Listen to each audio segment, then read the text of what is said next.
And joining us via Skype is Hardin Boskie, Chairman of Justice Project South Africa. Leighton Bird is with the Automobile Association as their spokesperson. Good evening to you and thanks so much for joining us.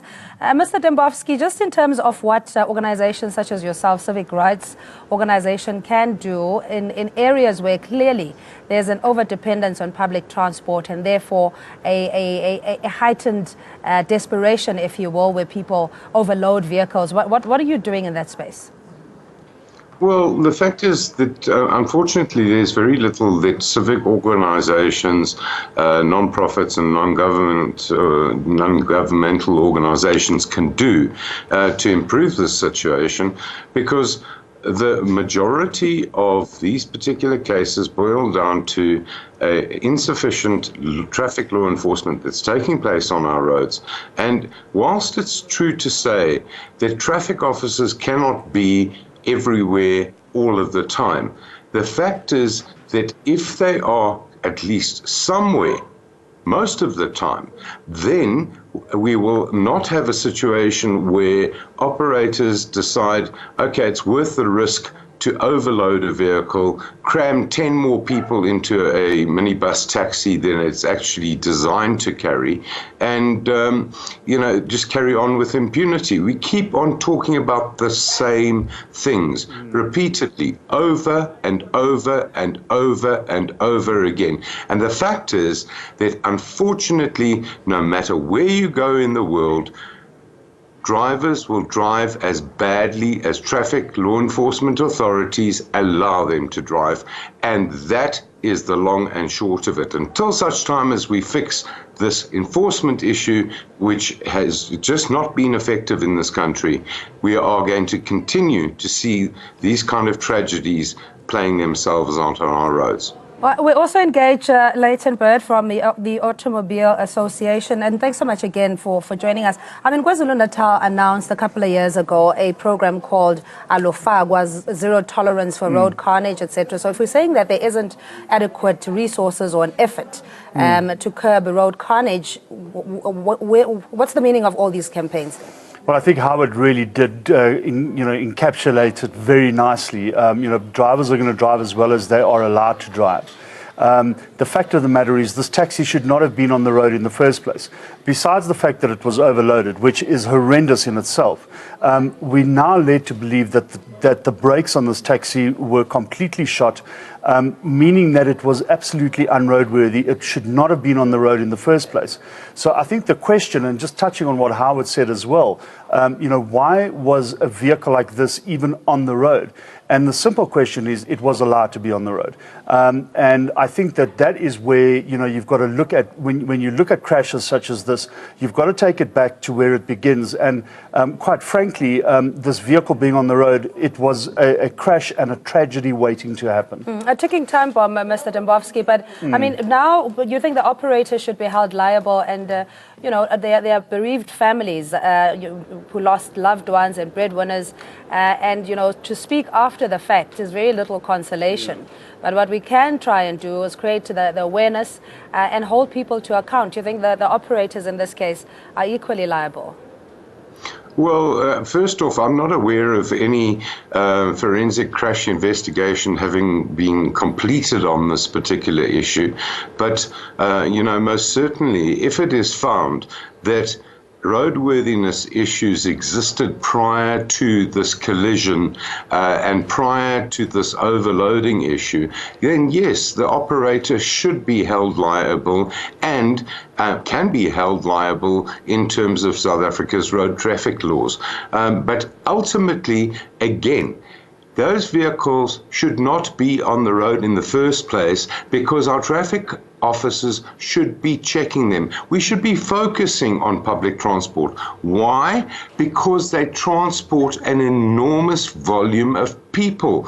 And when we talk about an enormous volume of people, it's bad enough that a minibus taxi can transport 16 people. But when you've got 26 people in that minibus taxi, your situation becomes so much worse. And sloganeering with zero tolerance and all of that kind of hoo-ha. You know, let's be frank about this. KZN has been sloganeering about zero tolerance for as long as since power fell off the bus. And it has also had the worst road safety track record in South Africa. There's got to be reasons for that. And one of those reasons is, yes, we talk about speeding and all that kind of stuff. Do you know that the primary focus of all traffic law enforcement in this country is on speeding? Why? Because they're taking happy snappies and... Oh, we'll get back to you, Mr. Boskie. We just lost the link there. Billy is calling us from Tembisa. Good evening to you. Yeah, good evening. How are you? I'm good. How are you? I'm fine. It's Bill. Yes, sir. Continue. Hi, Billy. Gremlins in the system as a Monday evening would unfold. Let's just talk about collaborative efforts. Leighton, and as you're seeing on the one side, there's attempts to create these fantastic bells and balloons in terms of awareness and what have you, but clearly they're not creating the right No, impact. they're not. And I think the problem, as Howard said, is when you look at the road death fatality statistics in our country, they are quite alarming. I mean, last year we had 14,071 deaths on our roads. And South Africa has the highest per capita road death fatality in the world. It's really astonishing and it's alarming. And unfortunately, we talk about this every year, year in and year out, about how the numbers are increasing and the numbers are getting worse. And it just doesn't seem to be that there is, any resolution to that. While government has a lot to do, and I think we all acknowledge government has a lot to do, I think there also needs to be some sort of an onus on the driver and, as you said in this case, the operator. I want to make the point there are a lot of taxi operators out there who do abide by the law, who don't overload their taxis, whose brakes work perfectly well, whose cars are in a good condition, they are roadworthy. And again, there hasn't been any forensic tests or investigation results done on this. I think there were reports that suggested that there was an issue with the brakes. So I don't want to say that is what happened. Yeah, what we know is preliminary mechanical investigation. But yes, I mean, I think the point is that there are a lot of good operators out there. But those operators that are flouting the laws, that aren't working in terms of the regulations, they seriously need to be dealt with. And it's not only the taxi drivers, it's all motorists in South Africa. And I think the point that we are making, both Howard and myself, is that at some point that needs to be addressed as a matter of urgency. And I don't think that we're at that point yet. And especially reckless driving. Let's take Begi in KwaZulu-Natal. Good evening to you. Good evening, Cindy. Yes, sir. How are you? All right, and you? I'm fine. Your comment or question? Yeah, ngiyakhuluma ngesiZulu. Khuleka. Yeah. Ngicela ukuqala ngikhalise laba abalahlekile. Inkinga mina engibonayo ukuthi lapha kwaXimba sinenkinga yokuthi abantu baningi kodwa amatekisi wodwa akhona nemigwaqo mincane. And yakhiwe ngendlela ukuthi mincane imigwaqo nali itekisi ahamba kabuhlungu yonke indawo. KwaXimba kana ngakuphi kusondela ngakuphi Botbeki? akaXimba iseduze kwaseKithoridge. Oh, Kittoridge, okay. Le ndawo lena levela la TV ise number 9 lapho sibiza ngokuthi ise number 9. Lo ndawo le inkinga esinayo kule ndawo le kunamatekisi. Besicela ukuthi uhulumeni njoba ebona lengozi le ukuthi asisize ukuthi umgwaqo unweke ngcono uvuleke ukuthi ngcono kube khona amabhasi ngoba amabhasi asinawo and umgwaqo mncane. All right, Botbeki, sikuzwile kahle but masikhe siphe abanye ithuba. He's just saying condolences to the bereaved families and that even the road infrastructure is not adequate to service the community. Let's go to Lungani in Limpopo. Good evening to you, Lungani. Hi, Lungani. All right, we lost Longanaja. Just in terms of the limitations, it says the area that they're in, obviously very far-flung, sparsely populated, with very limited resources, dependency on the taxis, but the road infrastructure in itself is wanting. There's a number of different issues he's touched on there. The first thing is that I think there needs to be an acknowledgement that public transport is lacking, and that there is a huge demand for public transport, proper, safe, reliable public transport. And in the vacuum that the failure to have public transport is made, is that you will rely obviously on taxi operators. And you bring in this element of law enforcement and how effective it is, and obviously these operators are going to push the boundaries. It costs money to maintain their vehicles, so if they don't maintain their vehicles and nobody's checking up on them, then obviously they're going to run them as far as they can without maintaining them. That is a big problem. In terms of the road infrastructure, certainly that is something that needs to be looked at as well.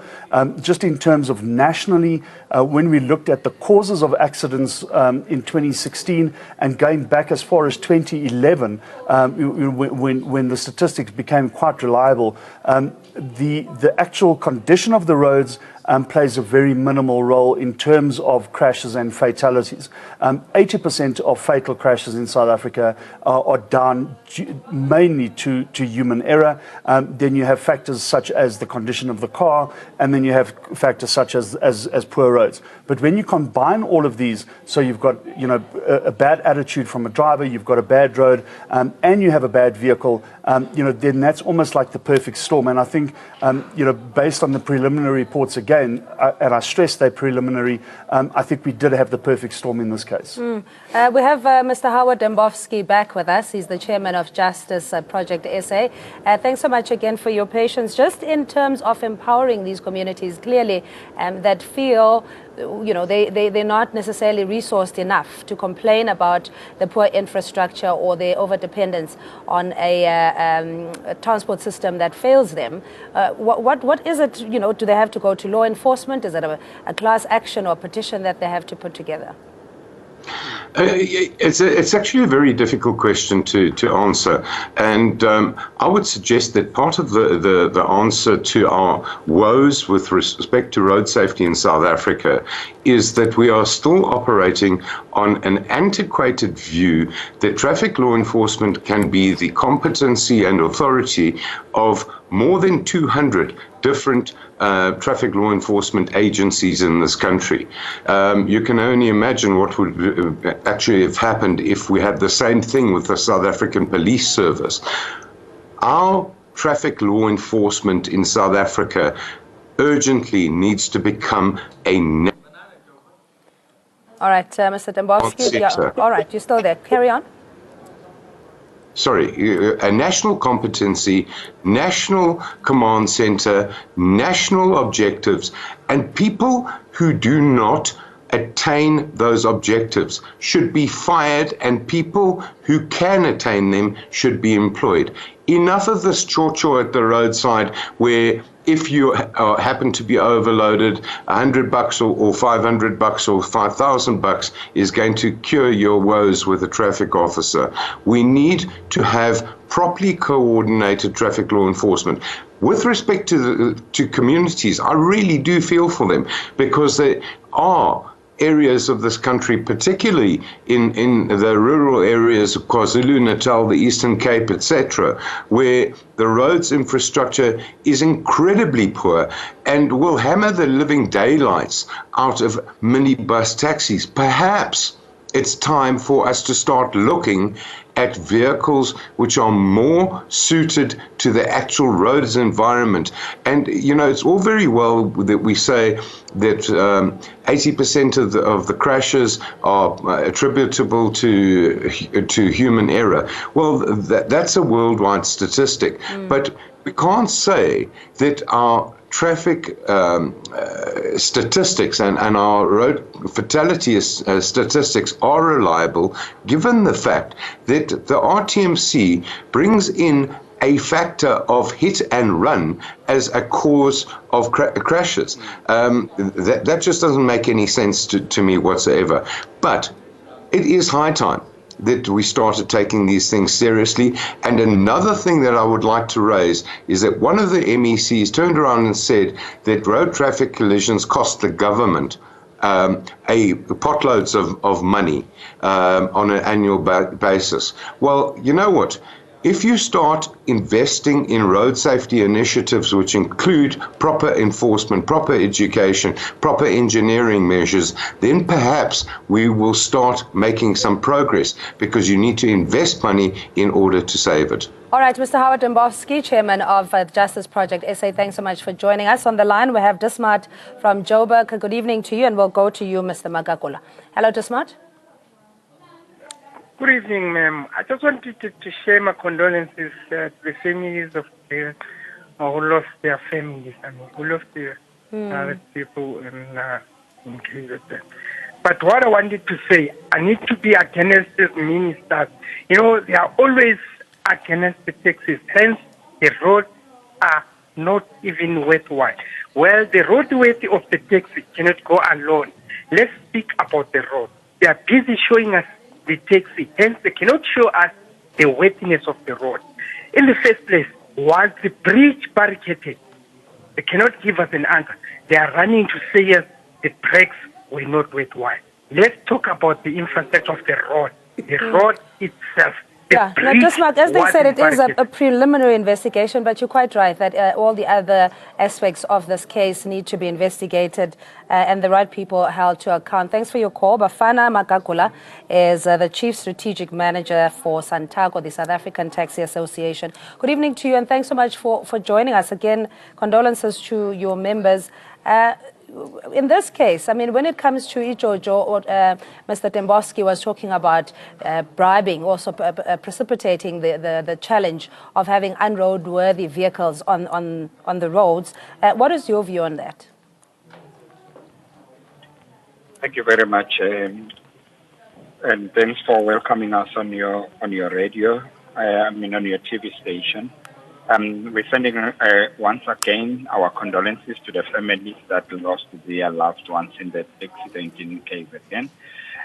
Well, we want to retaliate that our Shokomela program speaks to road safety, preventing road carnages, obeying the rules of the roads, stop bribing, do the right things on the road. That's what we teach when we go all over the country, talking to our drivers, talking to our customers. We discourage all kinds of misconduct on the road. All right, just stay on the line, Leighton. Just your view. I mean, it's all good and well to have this wonderful proposal or even presentation around what they do, but if it doesn't materialize in saving lives, it's clearly not effective. Well, I think we've seen over the past couple of years that there have been a number of initiatives, and the numbers, I think, let me put it to you in this way. There have been a number of initiatives, but our road fatality statistics are increasing year on year. I think I'll leave it at that. So it's, again, a human error or reckless Well, I mean, I think it's a combination behavior of different factors, but certainly there is a huge problem, and we need to address it. And I'm not sure that having advertising campaigns is necessarily going to solve that problem. It requires, in our opinion, a deeper understanding of the issues and perhaps more of a deeper solution to deal with it. Simply putting messaging out saying that people have to drive safe, I don't think is going, well, it's not that I don't think, it's quite clear that it doesn't get the message across clearly and hard enough. All right, we're going to leave it there. Thank you so much, Leighton Beard, Automobile Association spokesperson, Howard Dembowski, chairperson of Justice Project SA, and Bafana Magagula, chief strategic manager at SANTACO, the South African Taxi or National Taxi Council. And you at home, thanks for taking the time to call in. We'll take a quick ad break. See you shortly.